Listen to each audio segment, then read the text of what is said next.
What is religion? A huge locomotive has rushed over the line, and a small worm that was creeping upon one of the rails saved its life by crawling out of the path of the locomotive. Yet this little worm, so insignificant that it could be crushed in a moment, is a living something, while this locomotive, so huge, so immense, is only an engine, a machine. You say that one has life and the other is only dead matter, and all its powers and strength and speed are only those of a dead machine, a mechanical contrivance. Yet the poor little worm which moved upon the rail, and which the least touch of the engine could have deprived of its life, is a majestic being compared to that huge locomotive. It is a small part of the infinite, and therefore it is greater than this powerful machine. Why should that be so? How do we know the living from the dead? The machine mechanically performs all the movements its maker made for it to perform. Its movements are not those of life. How can we make the distinction between the living and the dead, then? In the living there is freedom, there is intelligence. In the dead all is bound, and no freedom is possible, because there is no intelligence. This freedom that distinguishes us from mere machines is what we are all striving for. To be more free is the goal of all our efforts, for only in perfect freedom can there be perfection. This effort to attain freedom underlies all forms of worship, whether we know it or not. If we were to examine the various sorts of worship all over the world, we would see that the rudest of mankind are worshipping ghosts, demons, and the spirits of their forefathers, serpent worship, worship of tribal gods, and worship of the departed ones. Why do they do this? Because they feel in that some unknown way these beings are greater, more powerful than themselves, and limit their freedom. They therefore seek to propitiate these beings in order to prevent them from molesting them, in other words, to get more freedom. They also seek to win favor from those superior beings, to get by gift of the gods what ought to be earned by personal effort. On the whole, this shows that the world is expecting a miracle. This expectation never leaves us, and however we may try, we are all running after the miraculous and extraordinary. What is mind but that ceaseless inquiry into the meaning and mystery of life? We may say that only uncultivated people are going after all these things, but the question still is there. Why should it be so? The Jews were asking for a miracle. The whole world has been asking for the same these thousands of years. There is again the universal dissatisfaction. We make an ideal, but we have rushed only half the way after it when we make a newer one.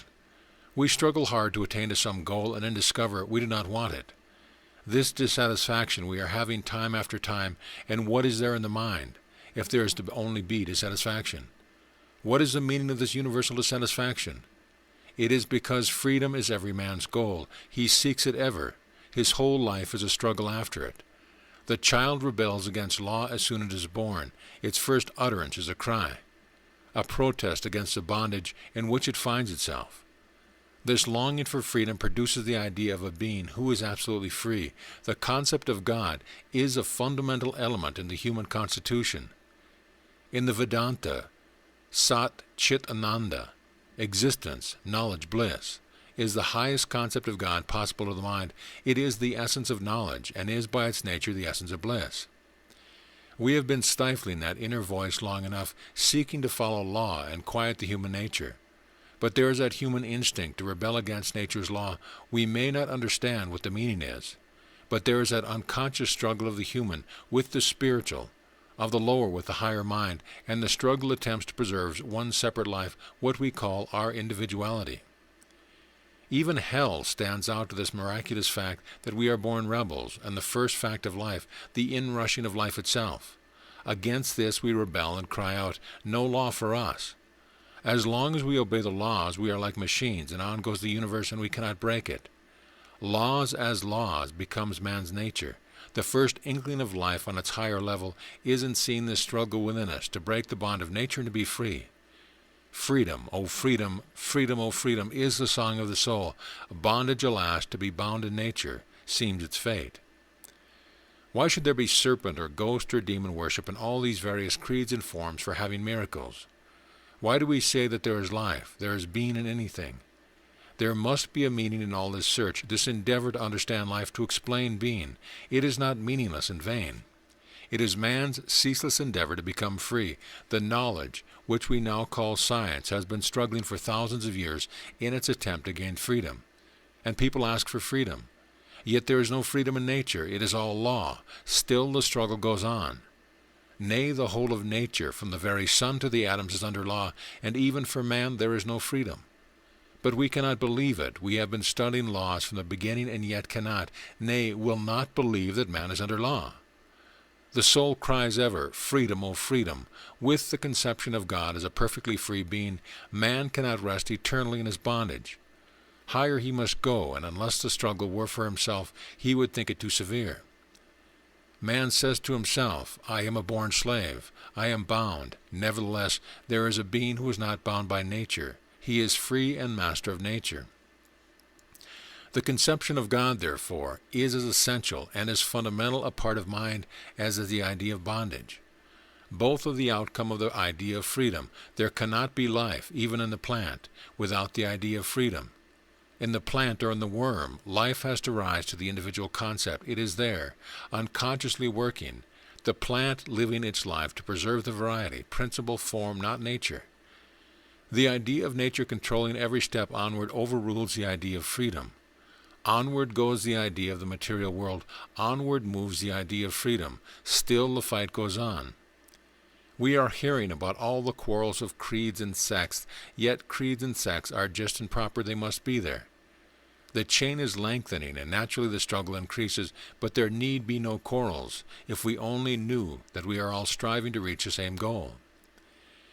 The embodiment of freedom, the master of nature, is what we call God. You cannot deny him. No, because you cannot move or live without the idea of freedom. Would you come here if you did not believe you were free? It is quite possible that the biologist can and will give some explanation of this perpetual effort to be free. Take all that for granted. Still the idea of freedom is there. It is a fact, as much as the other fact that you cannot apparently get over, the fact of being under nature. Bondage and liberty, light and shadow, good and evil must be there. But the very fact of the bondage shows also this freedom hidden there. If one is a fact, the other is equally a fact. There must be this idea of freedom. While now we cannot see that this idea of bondage in uncultivated man is his struggle for freedom, yet the idea of freedom is there. The bondage of sin and impurity in the uncultivated savage is to his consciousness very small, for his nature is only a little higher than the animals. What he struggles against is the bondage of physical nature, the lack of physical gratification. But out of his lower consciousness grows and broadens a higher conception of a mental or moral bondage, and a longing for spiritual freedom. Here we see the divine dimly shining through the veil of ignorance. The veil is very dense at first, and the light may be almost obscured, but it is there, ever pure and undimmed. The radiant fire of freedom and perfection. Man personifies this as the ruler of the universe, the one free being. He does not yet know that the universe is all one, that the difference is only in degree in the concept. The whole of nature is worship of God. Wherever there is life, there is this search for freedom, and that freedom is the same as God. Necessarily this freedom gives us mastery over all nature, and is impossible without nature. The more we are knowing, the more we are becoming masters of nature. Mastery alone is making us strong. And if there be some being entirely free and master of nature, that being must have a perfect knowledge of nature, must be omnipresent and omniscient. Freedom must go hand in hand with these, and that being alone who has acquired these will be beyond nature. Blessedness, eternal peace, arising from perfect freedom, is the highest concept of religion, underlying all the ideas of God in Vedanta. Absolutely free existent, not bound by anything, no change, no nature, nothing that can produce a change in him. This same freedom is in you and in me, and is the only real freedom. God is still, established upon his own majestic, changeless self. You and I try to be one with him, but plant ourselves upon nature, upon the trifles of daily life, on money, on fame, on human love, and all these changing forms in nature which make for bondage. When nature shines, upon what depends a shining? Upon God, and not upon the sun, nor the moon, nor the stars. Wherever anything shines, whether it is the light in the sun or in our own consciousness, it is He. He shining, all shines after Him. Now we have seen that this God is self-evident, impersonal, omniscient, the knower and master of nature, the Lord of all. He is beyond all worship, and it is being done according to Him, whether we know it or not.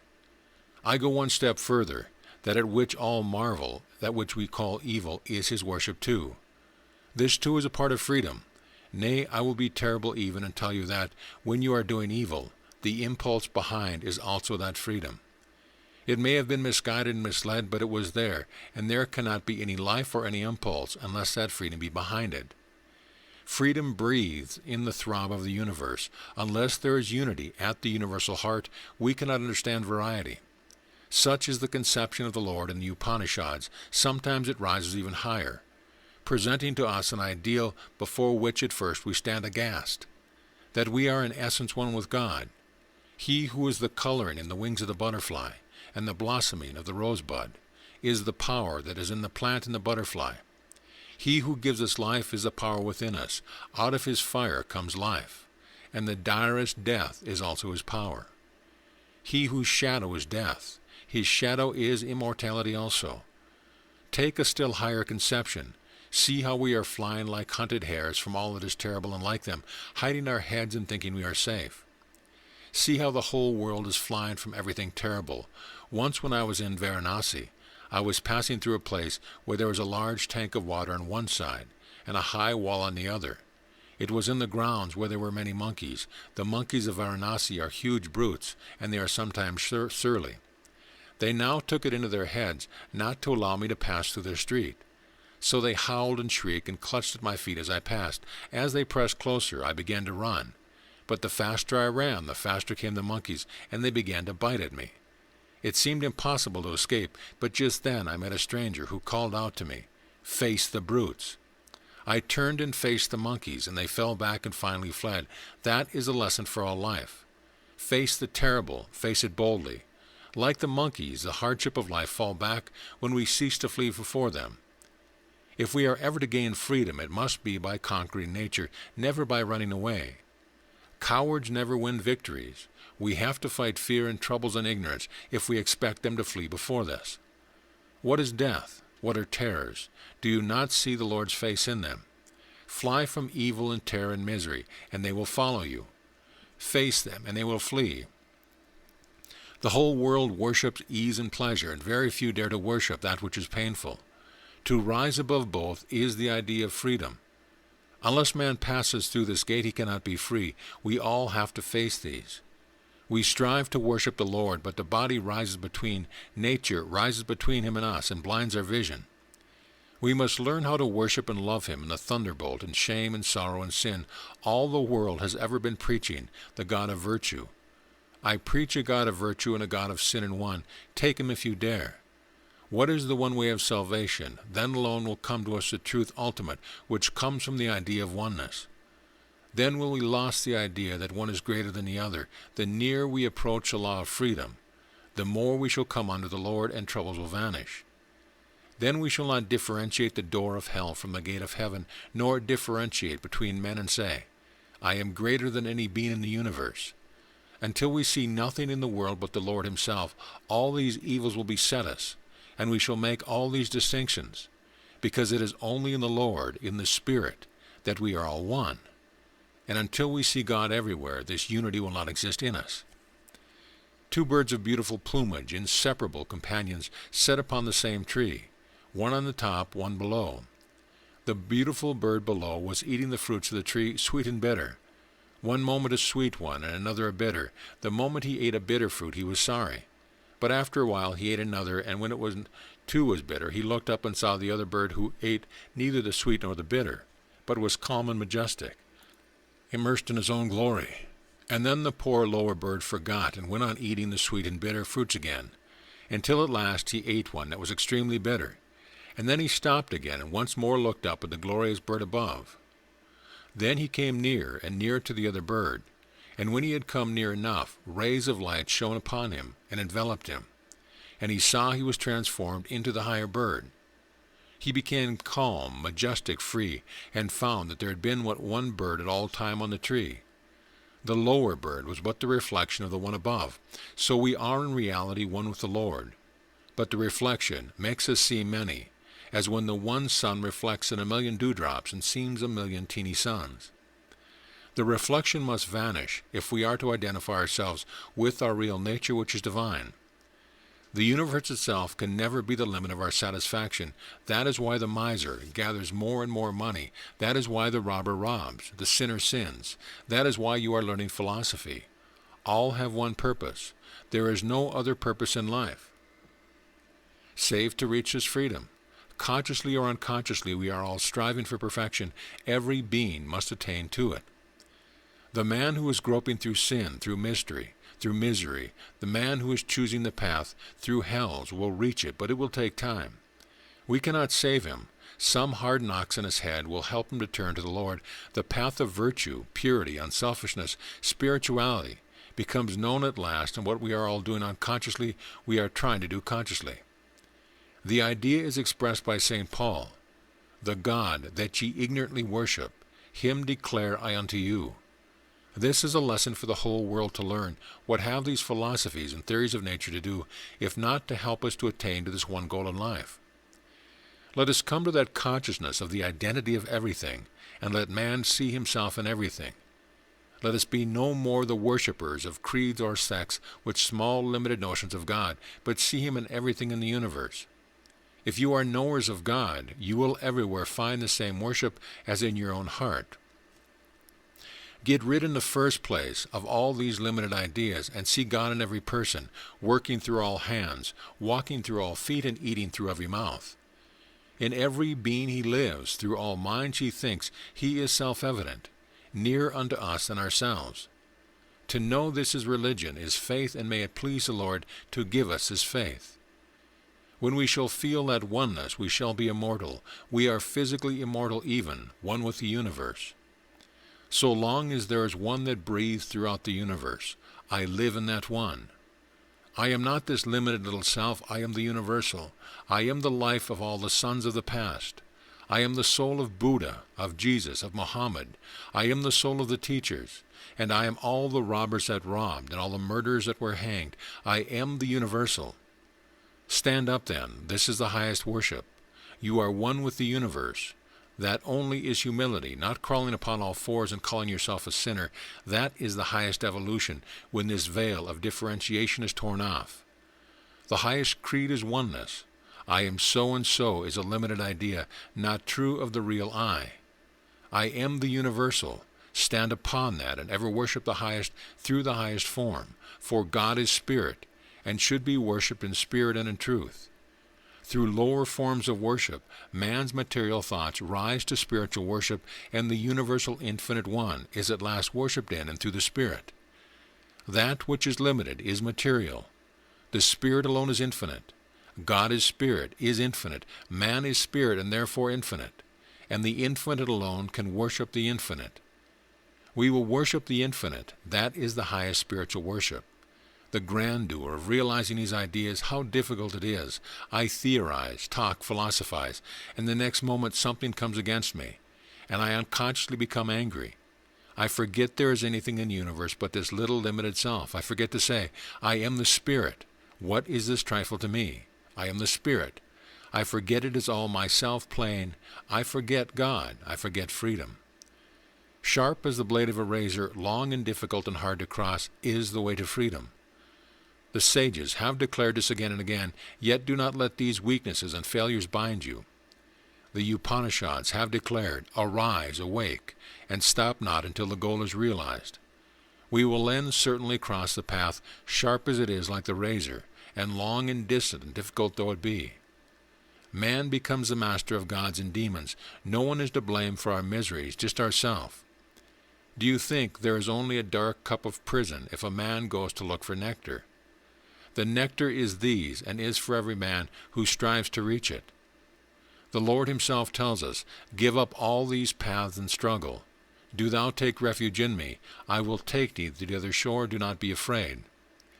We hear that from all the scriptures of the world that come to us. The same voice teaches us to say, Thy will be done upon earth as it is in heaven, for thine is the kingdom and the power of the glory. It is difficult, all very difficult. I say to myself, this moment I will take refuge in thee, O Lord. Unto thy love I will sacrifice all, and on thine altar I will place all that is good and virtuous. My sins, my sorrows, my action, good and evil, I will offer unto thee. Do thou take them, and I will never forget. One moment I say, thy will be done, and the next moment something comes to try me, and I spring up in rage. The goal of all religions is the same, but the language of the teachers differ. The attempt is to kill the false I, so that the real I, the Lord, will reign. I, the Lord thy God, am a jealous God. Thou shalt have no other gods before me, said the Hebrew Scriptures. God must be there all alone. We must say, not I, but thou. And then we should give up everything but the Lord. He and he alone should reign. Perhaps we struggle hard, and yet the next moment our feet slip. And then we try to stretch out our hands to Mother. We find we cannot stand alone. Life is infinite, one chapter of which is, Thy will be done.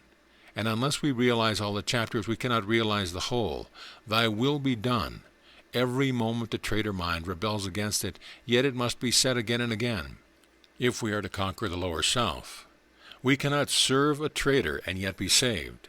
There is salvation for all except the traitor, and we stand condemned as traitors, traitors against our own selves, against the majesty of Mother, when we refuse to obey the voice of our higher self. Come what will, we must give our bodies and minds up to the supreme will. Well has it been said by the Hindu philosopher, if man says twice, Thy will be done, he commits sin. Thy will be done. What more is needed? Why say it twice? What is good, no more shall we take it back. Thy will be done on earth as it is in heaven. For thine is the kingdom, and the power, and the glory forevermore. End of lecture.